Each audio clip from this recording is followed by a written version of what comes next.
Wendy Charles, take it away. Oh, thank you so much for inviting me. And I hope that I can share something that people can extrapolate from. So briefly about my background is I have been involved in aspects of clinical research for almost 30 years, both operations and compliance. And currently I work for a health blockchain, and I am involved in determining some governance strategies for some of our clients. I wanted to share that I am going to talk a little bit about some health regulations and some governance considerations. Starting out, of course, there's the disclaimer. This presentation is not intended to be a representative of my employer. It's definitely not intended to be promotional. I also like to share, I am not an expert on governance. I definitely am familiar with academic literature, and I'm going to share my personal experiences of setting up some governance for a consortia for health information exchanges. And since Thomas asked me to speak for only 15 minutes, there's such limited time, I had to focus on something very specific so that it can still be meaningful. So I will talk about governance involving health information exchanges. And for those of you not in healthcare, it does involve information that's protected under regulation, either by health regulations in the United States. I'll be focusing on HIPAA, and or personally identifiable information, which is covered in privacy regulations and GDPR and other international regulations. And of course, with a health information exchange, you have to know who the individuals are and have ability to manage their identity. So I'm going to focus on private permission distributed ledger technologies, but I did want to acknowledge that there have been successful uses of public blockchains in orchestrating some health information exchange features. And so I talk about DLTs as blockchains. I know that that is controversial. So with a health information exchange, many people ask, why blockchain? It actually is much more effective than many of the HIE systems currently used today, which are largely glorified databases. With private blockchains or DLTs, the privacy is paramount for managing that health information and also managing accessibility. But then it offers a trust and attestation verification that you can't get from the databases, and the ability to perform audits on access and accountability of information, as well as featuring the automation and connectivity. So security and privacy are, as I mentioned, paramount because there's a lot of sensitive information for that health data. So with consideration of regulations that might be involved, I just grabbed a handful of international regulations that oversee health data. And each country has its own focus on what they believe are appropriate standards and for developing security and oversight of health data, just because it is so sensitive. Also be aware, in addition to the regulations for health data, there are of course informations about general privacy of personally identifiable information. And this is a map of the world to show which regions have heavy regulations about identifiable information in general. And what we're going to see is that more and more countries develop legislation to protect personally identifiable information and give individuals more control. In the United States, each individual state has been evaluating privacy regulations, and you can see that 3 states thus far have developed really strong regulations about, or statutes about, privacy. In fact, California recently passed, they made their CCPA, the California Consumer Privacy Act, even more robust with the California, it's CPRA, California, I can't remember what that terminology is, but it was in the most recent election. And there's a patchwork of regulations then across countries and even among states that organizations must be aware of if they want to develop a consortium involving sharing of health information. So next is, well, what type of information is regulated? And most people don't realize that there are certain types of information that's regulated that you may not consider. And so in the United States, HIPAA has classified 18 types of information as protected health information, even including your insurance policy, your email address, other forms that, I mean, even your IP address is considered an identifiable piece of information. And of course, there's lots of other types of health information that is protected, but doesn't constitute individually identifiable information. So when we're dealing with health information, remember that it has to be associated with a patient and typically also the provider and organization. So narrowing the focus just so that I can provide something more targeted for you today. I'm focusing on HIPAA and when must electronic systems follow the HIPAA regulations. The HIPAA regulations apply when health information is created, held, or transmitted by a covered entity. And a covered entity is defined as a healthcare provider, a health plan, or healthcare clearinghouse. And so when we're dealing with health exchanges, this information is coming from some type of healthcare provider or hospital. So as we're considering whether information is created, held, or transmitted by a covered entity, and we're utilizing blockchain for this feature, it's important to ask, well, what is the role of the blockchain? Is it creating, holding, or transmitting information? And in many cases, it is transmitting information and automating some of those features. For the company that I work for, we actually store PHI on the blockchain itself for these exchanges. And for organizations like a hospital or a consortium that is using a blockchain as a service to create, hold, or transmit PHI, if it's doing it on behalf of covered entities, which is typically the role of a health information exchange, that blockchain as a service provider will typically be considered under the regulations as a business associate.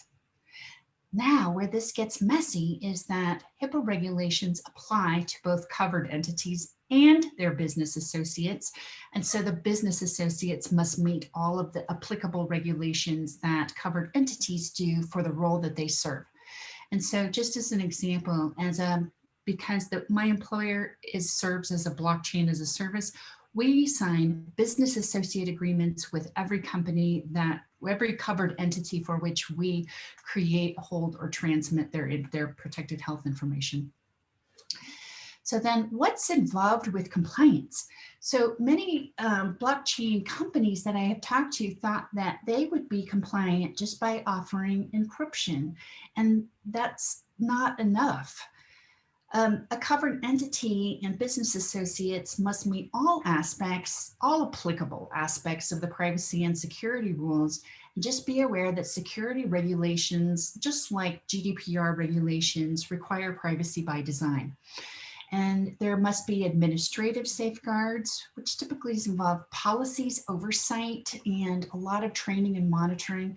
Physical safeguards, which are less applicable to our cloud-based services, but it can apply to physical protections of laptops, for example, that may access the cloud. And there's a really, really long list of technical safeguards that must be in place. And blockchain is well positioned to address many of the technical safeguards, but it's not enough just to have a blockchain. The regulations also require extensive testing, intrusion monitoring and alerts, and human and machine readable audit trails, among other things. So compliance, providing a blockchain for a health information exchange is not just about achieving compliance for the technology. In many ways, it's a blockchain provider must be a HIPAA compliant company. So with consideration of governance, it's first helpful to know just a little bit about culture within healthcare organizations. And these are just my opinions after having worked in healthcare organizations and specifically leading compliance initiatives at 2 academic medical centers. Healthcare organizations are very, very heavily regulated on so many ways, not just HIPAA, not just privacy regulations. They have many regulations that they have to follow, and I'm not even going into the research regulations. And it's important to know that they're legally responsible and they're legally accountable for protection of the health information that they serve. So they're very, very protective of their health information and very conservative, therefore, when considering new technologies. And if you've been watching the news, you've seen that health information in particular has been targeted by hackers, because on the black market, health information is the most valuable information that hackers can receive. So health organizations are also cautious about developing the appropriate security around their information. Also, healthcare organizations tend to use legacy systems until the last possible moment before it breaks down. And in fact, some healthcare organizations that I have worked at are still using Windows 95 for some of their laboratory equipment because it's so expensive to replace. They just find workarounds to keep using it. And while we'd love to think that they could collaborate effectively, health systems often serve as competitors. So when considering governance decisions, I'm not even going to go into the considerations of selecting the platform, the nature of the ledger, or consensus mechanism, because we could take, as you are all familiar, we could spend a whole day talking about those selection criteria. But it is important to consider which features should be centralized and which features should be decentralized because of the nature of oversight of health information. And when we go into regulatory compliance decisions, we have to first make a list of all the regulations and state statutes that could apply to that information. And one of the first questions is, where will we place our blockchain nodes? Most people don't realize that you can, there's some different options about on-premise versus cloud hosting, but some countries have specific regulations that won't let their health data leave their borders, not even for cloud hosting. So it's just a quick example. We're working with a personal health record provider in Australia, and we had to set up all of the nodes in Australia because the data cannot leave Australia. And you also have to consider where the health data will originate. So once you make a list of those regulations, you have to understand what are the requirements of data management for all of the systems that could be used in the interplay. And I've just highlighted some concepts about regulatory compliance for considerations, including the ability to allow patients to make changes to applicable health information or maybe delete it. And a big part of this is compliance and testing and documentation breaches. For operational considerations, there's a lot of controversy about ownership of the technology in a consortium and also ownership of data. And they have entire conferences devoted to data ownership. While there are many additional operational considerations, I'd like to point out too, how do you determine data quality and integrity of information that you're receiving, especially when processed by the blockchain? Because those of us who have worked in healthcare know that the information in a health system is not very good. And it's kind of garbage in, garbage out. And also, when in considering how we're going to include information about patients, how do you connect their records? And that's where the identity management is so critical. So for a health information exchange in Colorado called Colrio, they spend $500,000 per year on identity matching alone. So it's a very elaborate process. When making governance decisions, it's also valuable to consider, will organizations share any information with each other? How about of risks that are potentially identified? How about if one organization identifies that they are receiving a lot of attempts from a hacker? Should they be sharing it with the other organizations? Should they be sharing unauthorized access? And a big question that gets raised when implementing any new blockchain system in really any business, but especially in healthcare, is what information is collected that can help establish the return on investment or value.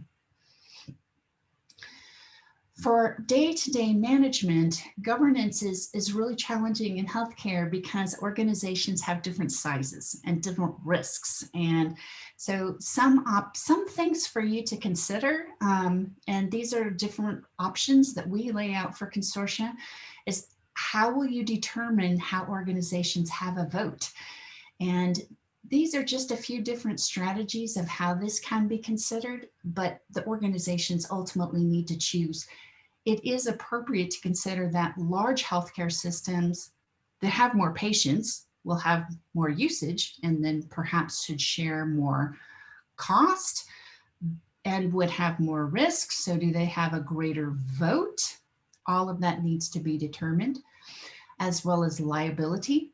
How do you manage organizations' behaviors and strategic motivations when they are in this blockchain-based consortia? How do you manage conflict resolution, and then how will costs be divided? And this is my last slide. If you're working together in governance, how do you agree to stay abreast of new legal opinions?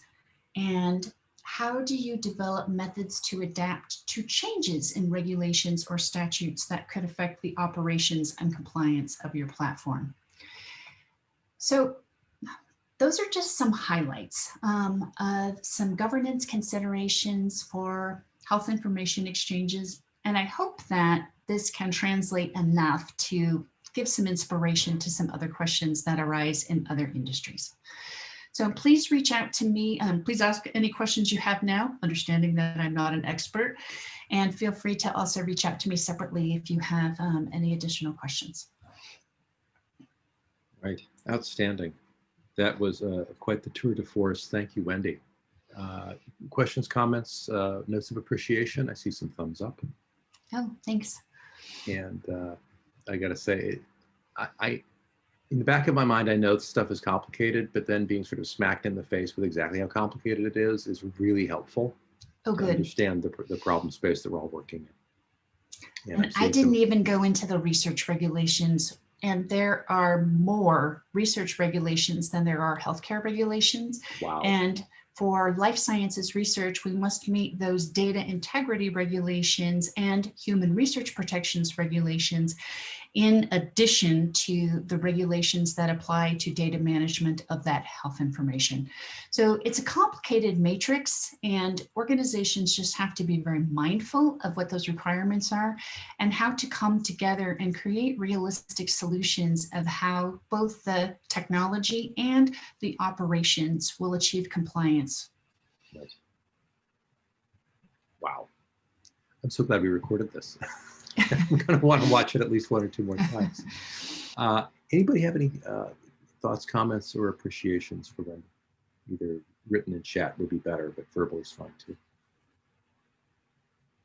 I know I was watching a very active chat going on. People were commenting on what you were saying and amplifying some things. So really terrific. Wendy, thank you again for taking the time. I do have a question, if I may, for Wendy.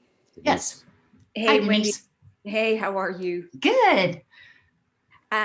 So I'm doing something similar, but for a transportation. So we'd have DOT, Department of Transportation, as opposed to healthcare. But many of the things that you have said as far as the consortium requirements absolutely resonated. Some are more important in your world, of course, like the HIPAA. Probably it might be best, because I have actually some really specific questions. I might reach out to you real time offline. Great. And compare notes on a couple of things, if that's okay. Wonderful. Absolutely. And Denise, excellent. You'll be on the hook to summarize whatever you learn for the rest of the group. Yeah, absolutely. Thank you. Great presentation, Wendy. Oh, thanks. Yeah, really true. Okay, I'm going to stop the recording of Wendy's comments and switch back to our meeting. We'll come back from our recess.